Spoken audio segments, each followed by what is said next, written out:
Today was the day I would do my first solo. I was almost certain. The weather was ideal for the occasion. I was rested and confident, but not so fast. A couple of mistakes in the circuit and a faulty RPM gauge meant that hour 24 was yet another pre-solo circuit flight. Still, I learned a lot and now I feel that hour 25 will be the one. Today's lesson will be hour 24 in my logbook. Each of my last 5 or 6 lessons was a potential solo flight. My solo hasn't happened yet due to weather, problems with my flying, or both. Nonetheless, I'm not in a hurry. With each lesson I'll learn and improve, bringing me closer to a safe first solo.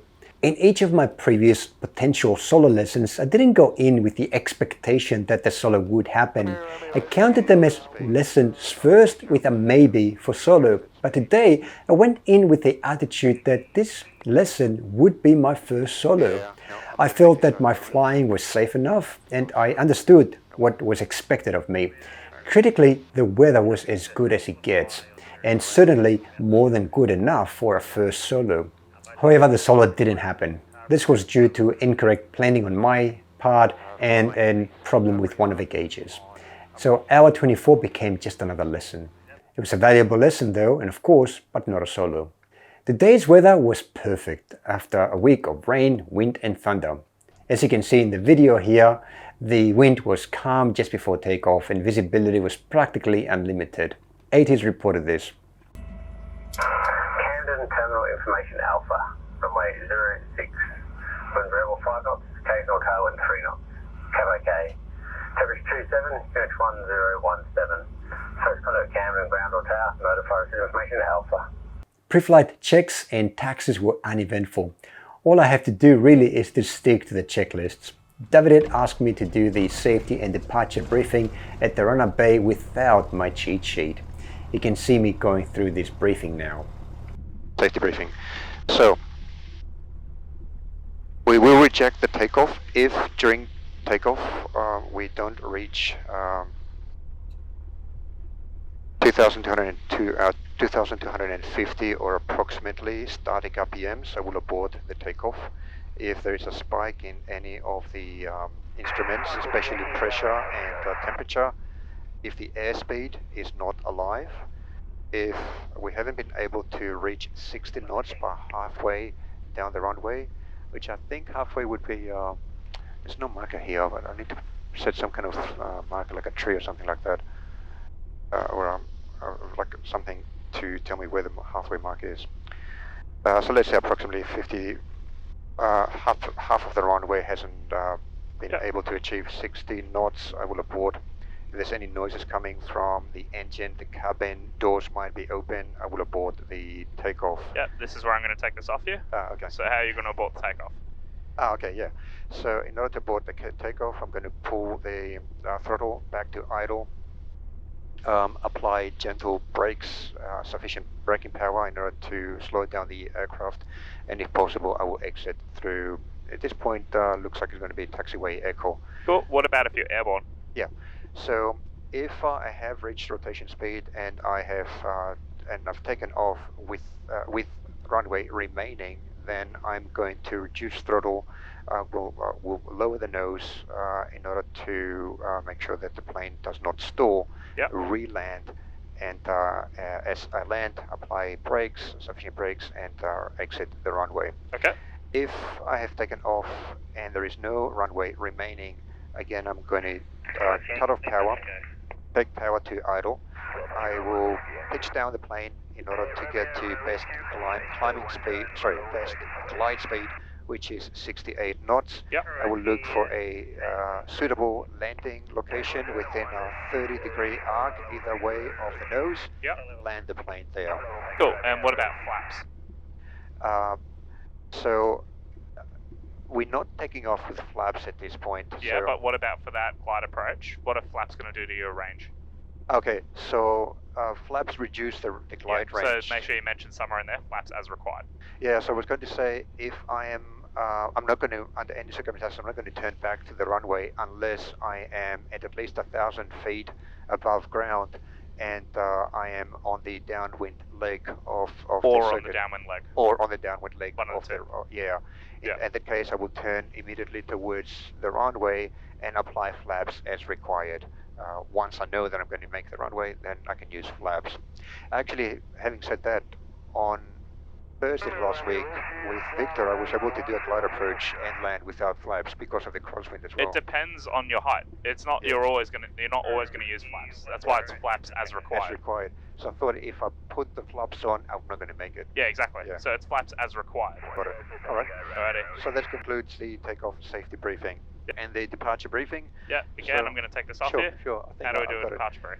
Right, so today we are taking off runway 06. Yep. We have variable 5 knots, so I need to keep an eye on the windsock every time that I'm approaching. Anyway, that's part of the landing checklist. Yeah. The winds can change at any moment. There's also a 3-knot tailwind reported, so got to be on the lookout for that. There are 2 planes on the circuit that I can see. Yep. So it's going to be actually a tight fit, and I think there's going to be one more coming up soon. Yeah. There are no gliders reported to be active. Carv is okay, so unlimited visibility. There's no other issues that are reported that I need to be on the lookout. So that's it with the departure briefing. Yeah, okay. Oh, good. I handled the briefings well enough, I think. I finished the checklist, received clearance to take off, and started the circuits. The first circuit conducted with a regular approach, then the landing was relatively smooth, not the usual thump that I do. I touched down just after the 3rd dash, which is my aim. That was a good start. Let's go for circuit 2, which would be a flapless approach. Unfortunately, I was too high to make a safe landing, so I went around. Just as I applied full throttle and started to climb back to circuit altitude, ATC alerted me of a Citabria ahead. I misunderstood the information and thought that ATC was asking me to follow a Citabria plane. David jumped in and responded to ATC. And this was a mistake, obviously. I didn't understand what ATC was saying, so I should have asked ATC to repeat or clarify. Another mistake in this go-around was that I didn't trim for the best climb speed, 74 knots, to get back to circuit altitude as quickly as possible. Instead, I increased the airspeed to over 100 knots, making the climb much slower. I did realize this at the end of upwind, but it was too late. The increased speed on upwind also caused me to almost exit the control area. This mistake alone was enough to write off the solo, but there'll be more mistakes. In the 3rd circuit, I would attempt another flapless approach. And I made the same mistake as in circuit 3. I was too high to land safely. At this point, I failed to land in 2 consecutive flapless approaches. David talked me through another flapless approach in circuit 5, but the solo was now out of the question. As with circuit 3, again, I didn't trim for the best climb speed, causing the plane to gain too much speed and climb slowly. Finally, with David's instructions, I got a good flapless landing. This was now a regular lesson. I did a good flapless touch-and-go approach on circuit 5. Left on my to-do list for this flight was an engine failure and a glide approach. I executed a good glide approach in circuit 6, only requiring up to 20 degrees flap. On the crosswind leg of circuit 7, we simulated engine failure. That's when I must react by trimming the plane for glide speed and looking for a suitable location to land within 30 degrees of the nose.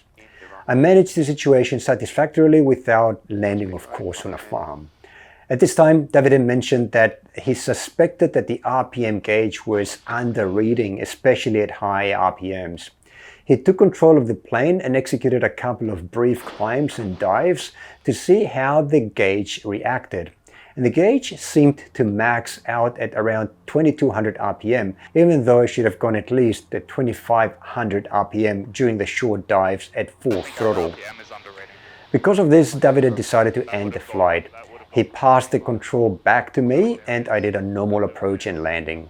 We taxied back to the hangar and David did some more testing on the RPM gauge. So once again, no solo, but again, I learned a lot. The 2 main issues were my failed flapless approaches and the incorrect climb on the go-around. These are 2 mistakes I vow never to make again. However, the situation with the RPM gauge was a little more concerning. This would need to be looked at by the mechanic and decide how to fix it. If a replacement part was necessary, could Alpha Hotel Hotel fly in the meantime? If not, when can I have another go at a solo? So I cancelled my second flight for the day because it was impossible for the mechanic to evaluate the issue, and I booked another flight for Monday. In the meantime, I check on Alpha Hotel Hotel flights on Flight Radar 24 to see if it will record a flight between today and Monday. If you liked this video, make sure to subscribe to my YouTube channel right now. Just click on the subscribe button below this video.